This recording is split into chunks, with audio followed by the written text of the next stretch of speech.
Wednesday morning.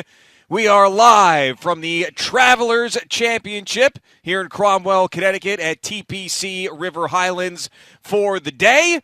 And I do believe that I am living in some sort of alternate reality as I sit here right now, because we are less than 2 weeks away from July 4th. Al Dukes has a winter hat on. I can see my breath. It is freezing out here in late June. I haven't seen you in a couple of days, Boomer, and I do see you. And the first thing I see you doing is taking a Tide stick to your junk as you've been dabbing your crotch because you poured coffee on it. I heard Scotty Scheffler was coming. Then I heard it was his birthday. And then I heard maybe he's not coming. And then I heard that you were playing in the Pro-Am, but maybe not playing in the Pro-Am. And then also when I woke up this morning and I went into the lobby, I heard a rumor that you might not even be here today because you got some sort of bed situation in a hotel that you didn't like. Oh, and by the way, we've got a new lineup here at WFAN since the last time we talked. This is not reality. I'm living in an alternate reality, Boomer. Good morning. How are you? Yeah, I'm doing all right, G. It's basically Bob Gelb's fault. The whole thing is it's a total screw up. Details. I always say that the devil is in the details, and when details don't get followed through on, then you realize people are lazy. You know what I'm saying? Yeah. Yep. And by the way, when I was thinking about as I was arriving up here last night, yes, I was flying right over your ferry. I was thinking I could have stopped and picked you up. Yeah, there's enough room on that top deck. You could have landed it. It would have been a little tough for the pilot with a moving target, but you could have done it. Yeah. I mean, it was so funny. I said, I didn't realize the flight path from Due Process down in Rumson, where I was, or Colts Neck, all the way up here to Hartford, and it goes right over Long Island. Right over Long Island. And I'm like, damn, what is that? And the pilot said, oh, that's that Bridgeport ferry. There's my ass out there with a Jim's on there. Probably got on with Group 4. Probably in the back of the ferry. And I was flying right over you. I had to take a picture. Yeah, it was unbelievable. Nothing illustrates where we are in our lives more than that moment. No, right there, really. No. Time out. Yes, it does. The whole thing is that I'm all the way down in South Jersey. Hell, I was at Baiting Hollow Golf Club way out east. Yeah, but at least you were in like Long Island. You could get on a ferry. I could not drive. I couldn't do anything. Okay. But you had a helicopter available to you. That's the difference. Shut up, Eddie. I don't want to hear it. All I know is that, I was just hoping that the weather was going to be okay. Yep. And the weather turned out to be fine, so I was able to get up here that way. I figured out that if I had to drive, it would have been about 4.5 to 5 hours, but not knowing what traffic was going to be. Sure. And thank you. This particular program and this particular spot here hit us like 3 weeks ago. Mm-hmm, it did. You had your event yesterday, and that was on your calendar for 6 months. That's right. I had my event yesterday. It was on my calendar for 6 months. That's right. Yeah, mine was actually on the calendar for a full year, and this is the Michael Murphy Navy SEAL Museum golf outing, and I emceed the dinner. Unfortunately, I couldn't play, but those guys I'm never going to say no to. If they wanted me to go to the bottom of the ocean and get that submarine up, I would probably do it for them. So I had to be there, and I was talking to our buddy Steve Ballone. He sends his regards. Okay. Don't put my siddle on. Yeah. Yeah, and he goes, this is my son. He's a huge Boomer fan, really big Boomer fan. And I just looked at him and he goes, and Geo fan. He loves Geo too. I was like, yeah, okay, sure. He's 5. He has no idea what the hell's going on. But no, wonderful family. It was good to see him. It was good to see everybody. But yes, that's what happened. We had these events, we had these things, and now we're here and we made it. And I took a ferry, you took a helicopter. I probably had a nicer bed than you though, apparently. Well, yeah, that's another thing. It's attention to details. And Gelb over there has just totally dropped the ball on all of it. I mean, honestly. I saw him. Have you seen that Jack Nicholson meme where he's stepping out on the balcony and his hair is everywhere and he's disheveled and he's got a wrinkled shirt on? Yes. That's what Bob Gelb was this morning in the lobby of the hotel we were staying in. Yeah. As I see him wandering around completely listless and disheveled, thinking that you might not be here. Because there was a rumor that you were so upset about the details that you had left. So I said, what's going on? And Bob said, I don't know. He might be there. He might not be there. I don't know. If he's not there, it's my last day. All right, it's my last day. He basically was a part of a text thread, and he sent one text back, to the thread, and that was it. And the text that he sent back, he actually thought he was funny, but it was insulting. Oh. and then he dropped off the rest of the day. Yeah. So there was no more involvement on his part. And then Olivero, who was at the Yankee game, I guess entertaining clients at the Yankee game, he had to get involved. Yeah, I did know that because Bob called me to check in if everything was going well on my ferry trip. Yes. And which was very nice for him to check in. And then all of a sudden he goes, I got to go. Olivero's calling me. And I said, oh, no. I said, something happened. Something's going on. But we're here, and we're excited to be here. Al, there's Gio's ferry. Yeah, I know. I texted him the picture. Yeah, very nice. I got that, yes. Perfect. There I was. If you zoom in, you can see me sitting there in the bar drinking a Casamigos. I have to tell you, I flew right over like Bon Jovi's house and Bruce's house, I think. Is that down there in Colts Neck? Yeah, he does live in Colts Neck. Yeah, that's nice. I got to tell you, that due process is unbelievable. The golf course is great. The area is great. We had a great day yesterday. So, and big you took shout Doug out. Wells' money. I took Doug Wells' money, which is always a good thing. But to everybody down there, just a huge thank you for supporting our foundation, and we had a great day, and I can't say enough about the golf course, about its members, and of course the way that Tony Hook had everything locked and loaded on their end, and everything was smooth, and to all the celebrities that showed up and played yesterday, it was a great day.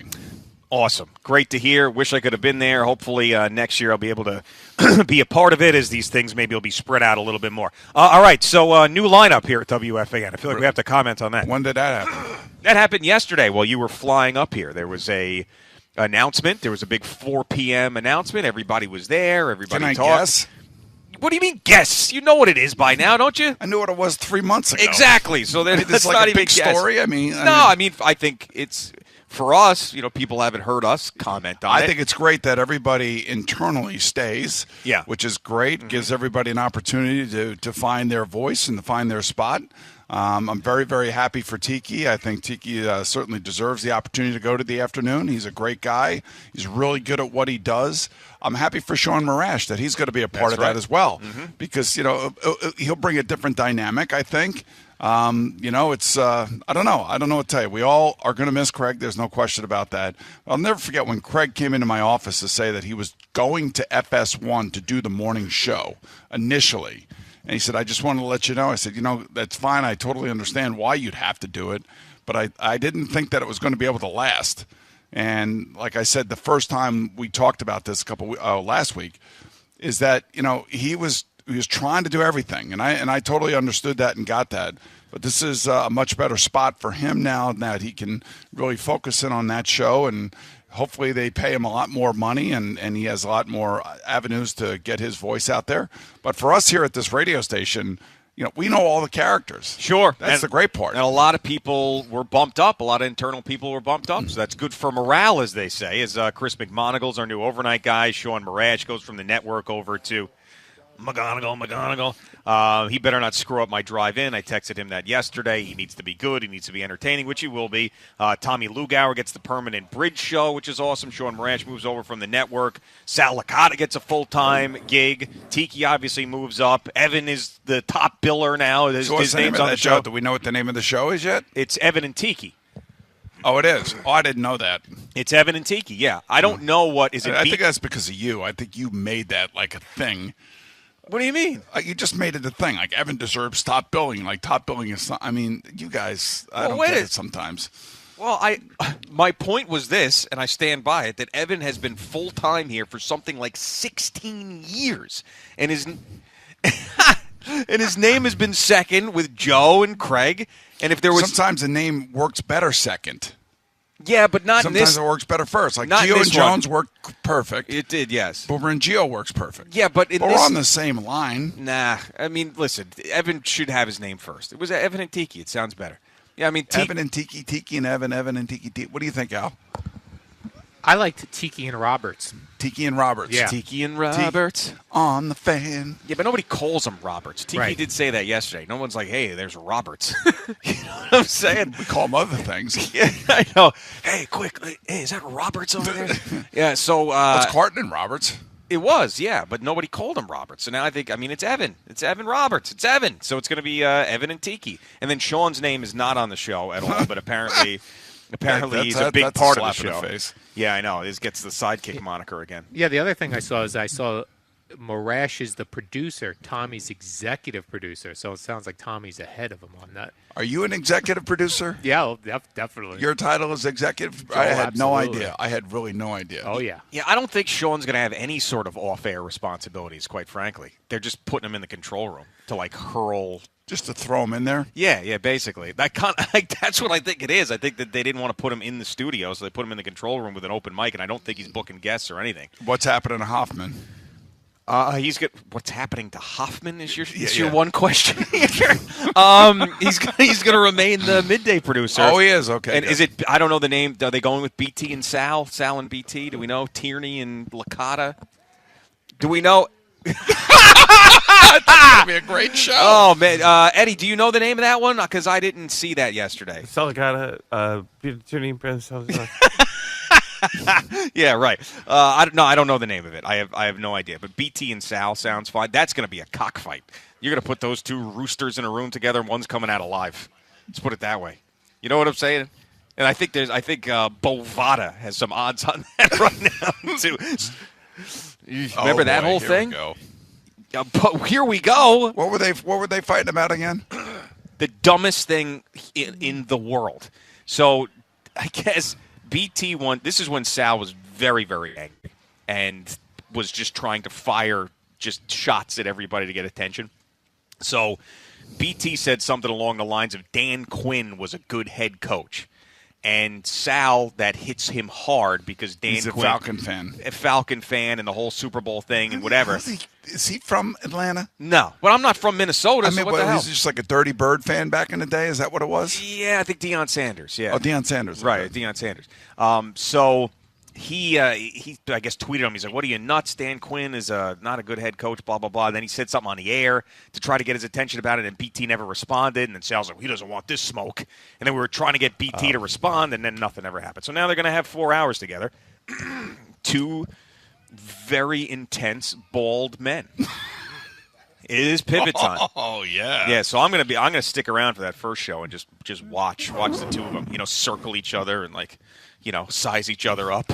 Like they're in a ring. Yeah, I really do picture cockfighting's not a good thing. We understand that, but if you went and you saw like a cockfight, yeah, like they just they first they size each other up and then all of a sudden and then they just kill each other. Have you ever seen a cockfight, Al? I have not. No, I mean, never seen one in person. No. Wow. I've never seen one in person. I mean, I've seen it on YouTube. You've seen one in person? Yeah. We're going to see another one from 10 to 2 on the fan. It's cockfighting, 10 to 2 on the fan. Yeah. Feathers and stuff. It's going to be nuts. It's going to be fun. Well, they'll have passion. That's the key. Yeah, right. That's all that really matters, and hopefully they'll get along. Yeah. And things are, but that's the interesting pairing in your eyes. Yeah. Right? Well, I mean, all of it's interesting to me. But, I mean, I know exactly what I'm going to get from Evan, from Tiki, and Sean. Evan's going to be super great sports guy running the show. He's been an afternoon drive. He's Evan. We're all used to him. He's done a great job. He's had a lot of success. Tiki Barber is going to be reasonable athlete who is going to keep Evan in line, and he's going to be very good. And he's going to have a great perspective on things, and Sean's going to be the guy that poops his pants and takes his shirt off. The nice thing is to have another reasonable athlete in the building. It's always nice. Yeah, absolutely. That I can have somebody to talk to, sit down with, yep. Break bread, talk sports with in a reasonable manner. Yeah. Because we played it, so we can talk it and play it. Like, I heard their softball game, everybody got hurt. Well, is that true? Yes, which makes me feel great about myself because this is what I've been saying. It's not me. It's the game, man. Right. It's the game of softball with old guys. It happens. And by the way, especially when you only play, once a year. And then you start sprinting out of nowhere because you want to beat out a ground ball, and the next thing you know, you're hurt. You pulled a quad, you pulled a hamstring. By the way, as of now, it's Brandon Tierney and Sal Licata. They're going full names with that show. They are. Full names. And Brandon's got the top shelf name, I guess. That's right. Oh, man. Now, do you think – this is something I want to get Al's opinion on, too. Do you think that because everybody assumes that it's going to be a cockfight between the two of them, that they play too nice early on? I think they will play nice early on, but that's probably just them, as you said, trying to sort of size each other up. Right. Because I don't know, who who's the first voice you hear on that? It's got to be Brandon, Well, I think. his name's first on the And list. he's been according to you there. guys. That's important. So, You know? top I mean, billing. Right. 100% top billing. Maybe they do like a split thing. What is that sound? That's his coffee cup going up against his microphone. Sorry. I mean, it sounds like a fart every time. I don't mean it to sound that way. I'm sorry. I just, I have to get through my annoyance this morning, okay? You Let know- me just get through it. It just gives me another, 5 minutes and I'll be okay. Okay, very good. Now, what are we going to do about the pants? Because that is a horrendous stain right on It's your coming. crotch. It's starting to come out. No, it's not. Yes, man. it is. No, it looks like a map of like Europe. I think it actually is working. You're on television, brother. I understand that. What do you want me to do? I'm like, it's never happened to anybody before. Well, That's not why on- you have the Tide stick. Yeah, not white pants when you're on TV when you got to play a pro-am. No, that has not happened to me before. I mean, but it happens to everybody. So this morning I wake up, I'm groggy, I'm walking downstairs. A nice woman opens up the coffee shop for me. I grab a cup of coffee. She doesn't put the top on right. Bitch. What? What? I didn't say that. I did not say that. You said that. Idiot. I know. Well, yeah. So I got in the car, and as I'm getting in the car and I'm putting the coffee into the coffee holder, boom, the top comes off and bang. Yeah. So that, how many people that happens to? Yeah. I mean, I'm sure there are women out there right now getting ready to go to work wearing white pants or a white whatever dress, whatever, Yeah. and coffee spills. Sure, I'm sure. Now Yeah. what do you do? Well, You get the Tide stick out. I think the Tide stick is for like if you have a dot that's Yeah, just right. like a tiny thing. not Like, I don't think 6 a spill- ounces of coffee Yeah. on a white pants. It's working. Look. It's really not, man. Yes, it is. So you got to get new pants from the pro shop, I think. Yeah. That's what's going to have to happen because you can't. That's a go home stain, and you can't go home. You know what I'm Maybe saying? I will go home. maybe I'll leave in about 5 minutes. You see this here? Yes. This little what do you call Practice facility. it? No, fence. Oh, with, the fence. with a drop off. Yeah. If Scotty Scheffler does not show up today, We're throwing Gelb Gelb off of over, it. yes, 100%. right off of that Because because you think Scheffler realizes he's doing this? no, and it's his birthday on top of it. Yeah. There's just no way he's not going to be here. He's not going to show up, and if he doesn't, So you're saying 90-10 he does not show up. I'm saying 70-30 he doesn't show up. 70-30. Yeah. I'm gonna give him more credit than that. It's not his. It's not him. Okay. It's the circumstances. You know what I'm He saying? is teeing off at some time, and I guess they play 9 holes. That's true. Yeah, but he's playing with 5 people. 4 people. I thought he was playing 5. I heard. No, he is the 5th. Oh, he is the 5th. Okay. Yes. All right. Well, we'll see. Fingers crossed. All right. It is Boomer and Geo live from the Travelers here in Cromwell. Fingers are numb right now. I know. And it's June 21st. How the hell is this happening?